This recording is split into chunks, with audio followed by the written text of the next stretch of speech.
43세 정우는 몇 달째 어깨 통증에 시달리고 있었다. 처음엔 단순한 근육통이라 여겼지만 시간이 갈수록 팔을 들어올리는 것조차 버거워졌다. 잠들 때도 통증 때문에 자세를 바꿔가며 뒤척여야 했고 아침마다 뻐근함에 신음을 흘렸다. 정형외과를 2곳이나 다녔지만 엑스레이상 별다른 이상이 없다는 말만 들었다. 물리치료를 받아도 일시적일 뿐 근본적인 해결은 되지 않았다. 그러던 어느 저녁 아내 서연이 거실 소파에 앉아 스마트폰을 보다가 말했다. 당신 그렇게 고생하지 말고 내 대학 동창한테 한번 가봐.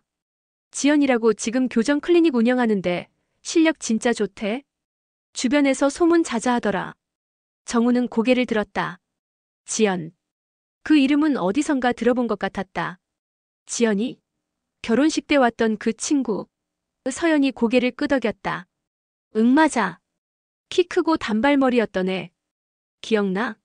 흐릿하게나마 기억이 났다. 결혼식 피로연 때 서연 옆에 서서 조용히 미소 짓던 여자. 당시엔 하객이 너무 많아 제대로 인사도 나누지 못했다. 며칠 뒤 정우는 서연이 보내준 주소를 따라 클리닉을 찾았다. 건물 2층에 자리한 공간은 생각보다 아늑했다.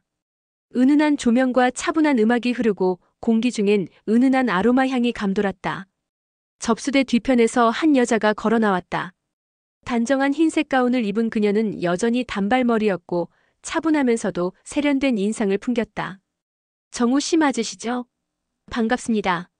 서연이한테 얘기 많이 들었어요. 그녀는 환하게 웃으며 손을 내밀었다. 정우는 악수를 하며 어색하게 답했다. 오랜만이에요. 결혼식 이후 처음이네요. 지연은 고개를 끄덕이며 말했다. 그러게요. 그때 정신없어서 제대로 인사도 못했죠. 이렇게 다시 뵙게 되니 반갑네요. 서연이 친구 남편이니까 더 잘 받으려야겠어요. 그 말에 정우는 이상한 안도감을 느꼈다. 아내의 친구라면 믿을 수 있겠지. 낯선 치료사에게 몸을 맡기는 건 언제나 조심스러운 일이었지만 지연은 달랐다. 이미 아는 사이였고 서연이 추천한 사람이었다. 일단 자세부터 확인해 볼게요. 편하게 앉으세요. 지연은 전문가다운 태도로 정우의 어깨와 목 라인을 살폈다. 그녀의 손끝이 통증 부위를 짚어낼 때마다 정우는 미세하게 몸을 떨었다. 여기 많이 뭉쳐있네요. 오래됐어요? 정우가 고개를 끄덕이자 지연은 조용히 말했다. 괜찮아요. 천천히 풀어드릴게요. 그 목소리엔 묘한 따뜻함이 있었다. 정우는 그 순간 오랜만에 누군가 자신을 돌봐준다는 느낌을 받았다. 집에선 서연과 대화가 줄어든 지 오래였고 회사에선 늘 긴장 상태였다. 하지만 이곳에선 잠시나마 그 모든 걸 내려놓을 수 있을 것 같았다. 일주일에 2번씩 클리닉을 찾게 되면서 정우는 서서히 변화를 느끼기 시작했다. 어깨 통증은 여전했지만 치료를 받는 그 시간만큼은 마음이 편안해졌다. 지연의 치료는 전문적이었다. 그녀는 정확히 통증의 원인을 짚어냈고 어떤 자세가 문제인지 꼼꼼하게 설명했다. 하지만 그보다 더 인상적인 건 그녀가 건네는 말들이었다. 단순한 치료사와 환자의 관계를 넘어선 무언가가 있었다. 3번째 방문 때였다. 치료대에 엎드린 정우의 어깨를 풀어주던 지연이 조용히 물었다. 요즘 많이 지쳐 보이세요. 혹시 직장 때문인가요? 정우는 잠시 망설였다. 이런 이야기를 누구에게 할까 싶었지만 지연의 목소리엔 진심 어린 관심이 묻어났다. 회사 일이 좀 복잡해서요. 팀장 자리에 오르면서 책임이 무거워졌어요. 매일 숫자랑 싸우고 사람들 눈치 보느라 정신없어요. 지연은 고개를 끄덕이며 천천히 그의 목덜미를 풀어주었다. 힘드시겠어요. 그런데 집에선 좀 쉬실 수 있어요? 정우는 대답 대신 작은 한숨을 내쉬었다. 그것만으로도 충분한 답이었다. 아내랑은 요즘 대화가 별로 없어요. 정우는 자신도 모르게 속내를 털어놓았다. 서연이가 바쁘긴 한데 저도 마찬가지고. 집에 들어가면 각자 핸드폰만 보다가 자요. 언제부터 이렇게 됐는지 모르겠어요. 지연은 잠시 손을 멈췄다가 다시 치료를 이어갔다. 그럴 수 있어요. 결혼 생활이 길어지면 누구나 그런 시기를 겪죠.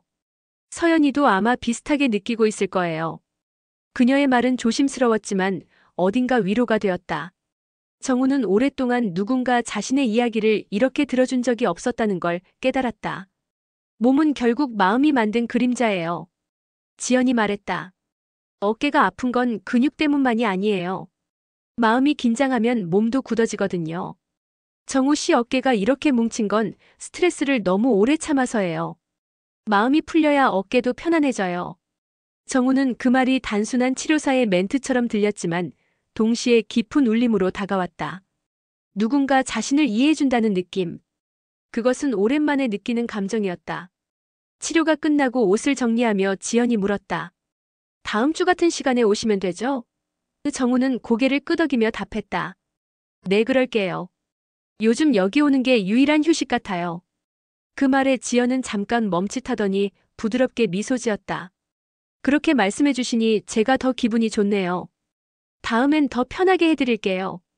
정우는 클리닉을 나서며 묘한 기분을 느꼈다.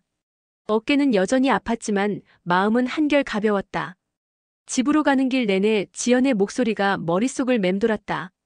마음이 풀려야 어깨도 편안해진다. 그렇다면 자신의 마음은 지금 어디로 향하고 있는 걸까? 정우는 그 질문에 답하지 못한 채 집 앞에 차를 세웠다. 치료를 시작한 지 한 달쯤 지났을 때 지연에게서 문자가 왔다. 정우 씨, 오늘 오후 예약 있으시죠? 죄송한데 클리닉에 환자 예약이 겹쳐서 제 개인 연습실로 와주실 수 있으세요? 거기가 더 조용하고 집중해서 치료해드릴 수 있을 것 같아요. 정우는 잠시 망설였다. 클리닉이 아닌 개인 공간이라니. 하지만 지연은 서연의 친구였고 지금까지 그녀를 믿어왔다. 알겠습니다. 주소 보내주세요. 답장을 보내고 나서도 미묘한 불안감이 가슴 한편에 남았다. 지연의 연습실은 조용한 주택가에 있는 작은 아파트 안에 있었다. 초인종을 누르자 지연이 편안한 복장으로 문을 열었다. 클리닉에서 입던 하얀 가운 대신 회색 티셔츠와 트레이닝 바지를 입고 있었다. 들어오세요. 여기가 제가 개인적으로 쓰는 공간이에요. 실내는 생각보다 아늑했다. 차분한 조명이 켜져 있었고 은은한 재즈 음악이 흐르고 있었다. 한쪽 벽면엔 해부학 포스터와 자격증들이 걸려 있었고 작은 치료대 하나가 공간 중앙에 놓여 있었다. 좀 좁죠? 그래도 클리닉보다 훨씬 조용해서 집중하기 좋아요. 지연이 미소 지으며 말했다. 정우는 고개를 끄덕이며 치료대에 앉았다. 그런데 이상했다. 클리닉에서 느꼈던 전문적인 분위기와 달리 이곳은 지나치게 사적인 느낌이었다. 둘만의 공간. 아무도 방해하지 않는 고요함. 정우는 자신도 모르게 긴장했다. 오늘은 좀 더 깊게 풀어드릴게요. 편하게 누우세요. 지연의 목소리는 여전히 차분했다. 정우는 엎드렸고 지연의 손이 그의 어깨에 닿았다. 평소처럼 전문적인 터치였지만 어딘가 달랐다. 더 천천히 더 깊게 그녀의 손끝이 움직였다. 정우는 눈을 감고 숨을 고르려 했지만 심장 박동이 빨라지는 걸 느낄 수 있었다. 왜 이렇게 떨리는 걸까? 그녀는 아내의 친구일 뿐인데. 한참을 치료하던 지연이 조용히 물었다. 정우 씨. 그녀의 목소리가 평소보다 낮게 가라앉았다. 혹시 서연이와의 생활 행복하세요? 정우는 순간 몸을 굳혔다. 그 질문은 너무 직접적이었다. 단순한 호기심일까 아니면 더 깊은 의미가 있는 걸까? 왜 그런 걸 물어보세요? 정우가 조심스럽게 반문했다. 지연은 잠시 침묵하다가 말했다. 그냥요. 정우 씨 표정 보면 뭔가 외로워 보여서요. 서연이가 제 친구니까 걱정도 되고요. 정우는 대답을 피하고 싶었지만 입이 먼저 열렸다. 행복하다고 말하긴 어렵네요. 서연이랑 저랑 요즘 너무 다른 삶을 사는 것 같아요. 같은 집에 살지만 마음은 멀어진 느낌이에요. 고백을 하고 나니 후회가 밀려왔다. 왜 이런 말을 했을까? 하필 아내의 친구에게. 지연은 손을 멈추지 않고 조용히 말했다. 그럴 수 있어요. 사람은 누구나 외로울 때가 있죠. 특히 가까운 사람일수록 더 외롭게 느껴질 때가 있어요. 그녀의 목소리엔 묘한 공감이 담겨 있었다. 정우는 가슴 한편이 요동치는 걸 느꼈다. 이건 위험하다. 뭔가 선을 넘고 있다는 직감이 들었다. 하지만 동시에 이 순간이 멈추지 않기를 바라는 자신을 발견했다. 치료가 끝나갈 무렵 지연은 손을 멈추고 정우의 곁에 조용히 앉았다. 정우는 여전히 치료대에 엎드린 채 눈을 감고 있었다. 침묵이 흘렀다. 평소 같으면 자연스럽게 일어나 인사를 나누고 클리닉을 나섰을 텐데 오늘은 달랐다. 지연이 먼저 입을 열지 않으면 정우도 움직일 수 없을 것 같았다. 공기가 무겁게 가라앉았다. 정우 씨. 지연의 목소리가 낮게 깔렸다. 사실 제가 오늘 여기로 부른 건 치료 때문만은 아니에요. 정우는 심장이 쿵 내려앉는 걸 느꼈다. 천천히 몸을 일으켜 그녀를 바라봤다. 지연은 평소와 다른 표정을 하고 있었다. 차분하고 전문적이던 모습은 온데간데 없고 어딘가 흔들리는 눈빛이었다. 무슨 말씀이세요? 정우가 조심스럽게 물었다. 지연은 잠시 망설이다가 말을 이었다. 나 사실 대학 때부터 정우 씨가 눈에 들어왔어요. 정우는 귀를 의심했다. 네. 그게 무슨... 지연이 손을 들어 정우의 말을 막았다. 서연이랑 친구로 지내면서 정우 씨 이야기 많이 들었어요. 어떤 사람인지 어떻게 만났는지. 그때부터 궁금했어요. 그러다 결혼식장에서 처음 봤을 때 이상하게 마음이 흔들렸어요. 서연이 친구 남편인데 말이죠. 그녀의 고백은 담담했지만 무게가 있었다. 정우는 말을 잃었다. 그 후로 오랫동안 잊으려고 했어요. 근데 정우 씨가 여기 오셨을 때 다시 그 감정이 돌아왔어요. 처음엔 그냥 옛날 친구 남편이니까 잘해드려야지 했는데 자꾸 만나다 보니까 제 마음을 속일 수가 없더라고요. 지연의 목소리는 떨리고 있었다. 정우는 그녀를 똑바로 쳐다볼 수가 없었다. 지연 씨 이건 안 돼요. 서연이는 당신 친구잖아요. 그리고 전 유부남이에요. 정우는 애써 냉정하게 말했지만 목소리에 힘이 없었다. 알아요. 나도 알아요. 지연이 쓴웃음을 지었다. 이게 얼마나 잘못된 건지. 근데 정우 씨도 느끼고 있잖아요. 우리 사이에 뭔가 있다는 거. 아니면 제 착각인가요? 정우는 대답할 수 없었다. 부정하고 싶었지만 거짓말이 될 것 같았다. 지난 몇 주간 그는 분명히 지연을 기대하며 클리닉에 왔다. 어깨 통증보다 그녀를 만나는 게 더 중요해졌다. 그 사실을 인정하는 순간 모든 게 무너질 것 같았다. 전 갈게요. 정우가 자리에서 일어났다. 지연은 그를 붙잡지 않았다. 다만 조용히 말했다. 정우 씨 도망가지 마세요. 자기 마음한테. 정우는 문을 향해 걸어갔다. 손이 문손잡이에 닿는 순간 뒤에서 발소리가 들렸다. 심장이 미친 듯이 뛰었다. 하지만 그때였다. 현관문이 갑자기 열리며 안에 서연이 들어섰다. 정우 여기 있었네. 서연의 목소리는 놀랍도록 차분했다. 정우는 얼어붙었다. 서연은 지연과 정우를 번갈아 보며 의미심장하게 미소 지었다. 지연아 오랜만이야. 정우랑 치료 잘 되고 있어? 지연도 당황한 기색 없이 고개를 끄덕였다. 응, 잘 되고 있어. 많이 좋아졌어. 서연은 남편을 바라보며 말했다. 당신 오늘 여기서 치료받는다고 했지? 나도 지연이 보고 싶어서 들렀어. 정우의 등줄기로 식은땀이 흘렀다. 이 상황이 우연일 리 없었다. 서연의 눈빛엔 뭔가 알고 있다는 확신이 담겨 있었다. 그날 밤 집으로 돌아온 후 정우는 한마디도 하지 못했다. 저녁 식사는 침묵 속에서 지나갔고 설거지를 마친 서연이 거실 소파에 앉으며 조용히 말했다. 정우 앉아봐. 우리 얘기 좀 해야 할 것 같아. 정우는 천천히 그녀 맞은편에 앉았다. 심장이 터질 것 같았다.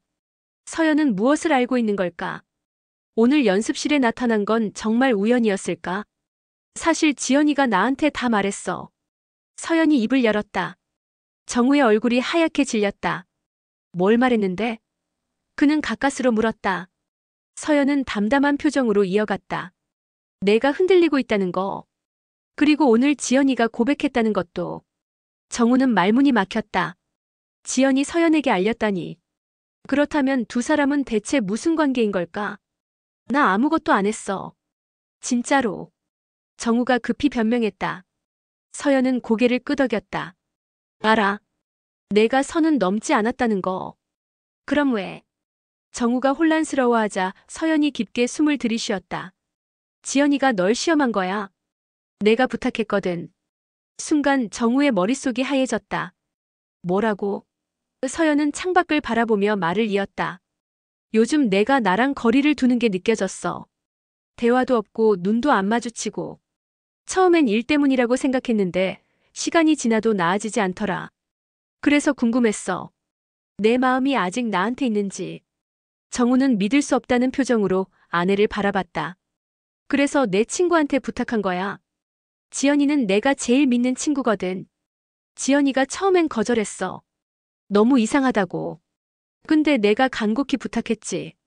정우가 정말 흔들리는지 확인하고 싶다고. 서연의 목소리는 떨리지 않았지만 눈가가 조금 붉어져 있었다. 지연이의 고백도 연기였어. 다 내가 시나리오를 짠 거야. 내가 어떻게 반응하는지 보고 싶었어. 정우는 머리를 감싸쥐었다. 모든 게 연극이었다니. 따뜻했던 대화 위로가 됐던 순간들, 심지어 오늘의 고백까지. 그럼 내가 바보였네. 다 속은 거잖아. 정우의 목소리가 갈라졌다. 서연이 고개를 저었다. 속인 게 아니야. 확인한 거지. 그리고 다행이야. 내가 아직 선을 넘지 않았으니까. 하지만 내 마음이 어디로 향하는지는 확실히 알게 됐어. 난 정말. 정우가 말을 잇지 못하자 서연이 손을 들어 그를 막았다. 변명은 필요 없어. 나도 알아. 내가 외로웠다는 거. 나한테서 위로를 못 받았다는 거. 그건 내 잘못이기도 해. 우리 둘 다 서로를 돌보는 걸 멈췄어. 서연은 잠시 침묵하다가 정우의 눈을 똑바로 바라봤다. 이제 선택해. 몸을 고칠 거면 운동을 해. 클리닉은 그만 다녀. 지연이한테도 미안하니까. 하지만 마음을 고칠 거면 나랑 다시 시작해. 진짜로 대화하고 서로를 보면서. 정우는 아내의 눈을 마주봤다. 그 눈빛엔 분노도 없었고 원망도 없었다. 다만 간절함이 있었다. 함께 다시 시작하고 싶다는 조용한 바람. 정우는 그 순간 깨달았다. 가장 무서운 건 통증이 아니었다. 낯선 여자의 유혹도 아니었다. 진짜 무서운 건 진실 앞에서 스스로를 마주하는 일이었다. 자신이 무엇을 원하는지, 누구를 사랑하는지, 그리고 어디로 가야 하는지를. 정우는 천천히 고개를 끄덕였다. 다시 시작하자. 우리. 서연의 눈가에 눈물이 맺혔다. 하지만 그녀는 울지 않았다.